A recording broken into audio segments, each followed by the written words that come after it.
ورأيت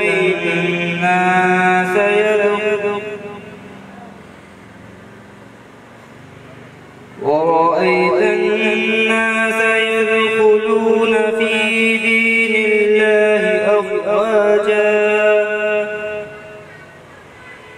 فسبح بحمد ربك واستغفر إنه كان توابا صدق الله العظيم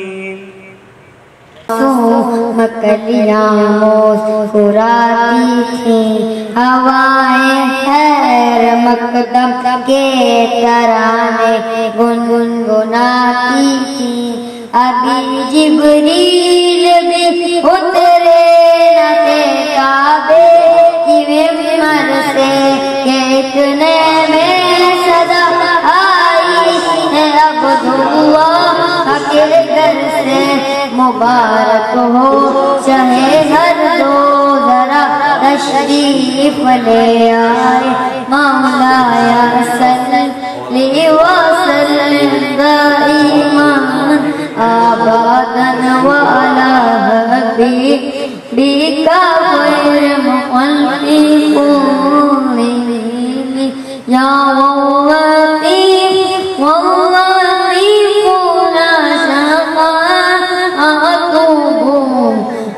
واللطيف واللطيف لا شفاعة يا اللطيف مغبر آدمی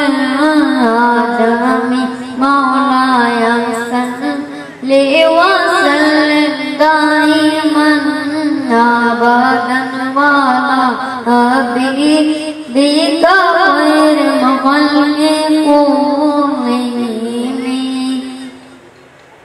اعوذ باللہ من الشیطان الرجیم بسم اللہ الرحمن الرحیم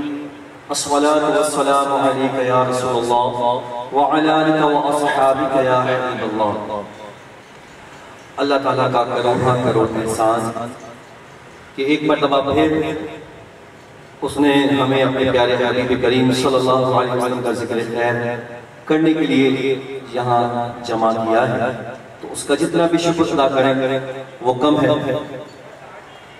آج کی یہ محفل نعت بالخصوص بسلسلہ پرچم کشائی بجانب ترک جماعت خانہ کے احباب کی جانب سے منعقد پذیر ہے، تو میں تمام اہل محلہ سے گزارش کرتا ہوں کہ جلد از جلد اس محفل میلاد میں شرکت فرمائیں۔ تو بلا تاخیر آئیے ہم اس محفل نعت کا آغاز باقاعدہ تلاوت قرآن مجید و فرقان حمید سے کرتے ہیں۔ تو میں درخواست گزار ہوں بہت ہی پیارے قرآن کی تلاوت کرنے والے کمسن قاری محمد عمار عرفان سے کہ وہ اللہ تعالیٰ کے پاک کلام میں سے ہمیں سورہ مبارکہ کی تلاوت کر کے ہمارے قلوب کو معطر و منور فرمائے۔ بلند آواز سے کہیے سبحان اللہ۔ یہ تھے محمد عمار عرفان جو بارگاہ خداوندی میں اللہ تعالیٰ کے پاک کلام میں سے قرآن مجید سے ہمیں سورہ مبارکہ کی تلاوت کر کے سنائیں گے۔ کہ میں دعا کروں کہ اللہ تعالیٰ انہیں باعمل حافظ قرآن اور عالم دین بنائے۔ مبارکباد پیش کرتا ہوں اپنی جانب سے بالخصوص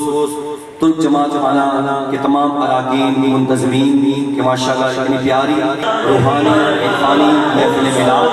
اور پرچم کشائی کا آج انعقاد کیا ہے، اور میں دعوت بھی دیتا ہوں اپنی جانب سے تمام اہل محلہ کو کہ وہ جلد از جلد اس محفل میلاد میں شرکت فرمائیں اور ثواب دارت حاصل کریں۔ آئیے اللہ تعالیٰ کے پاک کلام میں سے قرآن مجید کی تلاوت ہم نے سنی، اب چلتے ہیں بارگاہ رسالت مآب صلی اللہ علیہ وسلم میں۔ تو میں سب سے پہلے دعوت نعت دینے لگا ہوں کمسن ثنا خان محمد علمیر قادری کو کہ وہ بارگاہ رسالت مآب صلی اللہ علیہ وسلم میں گلہائے عقیدت پیش کریں۔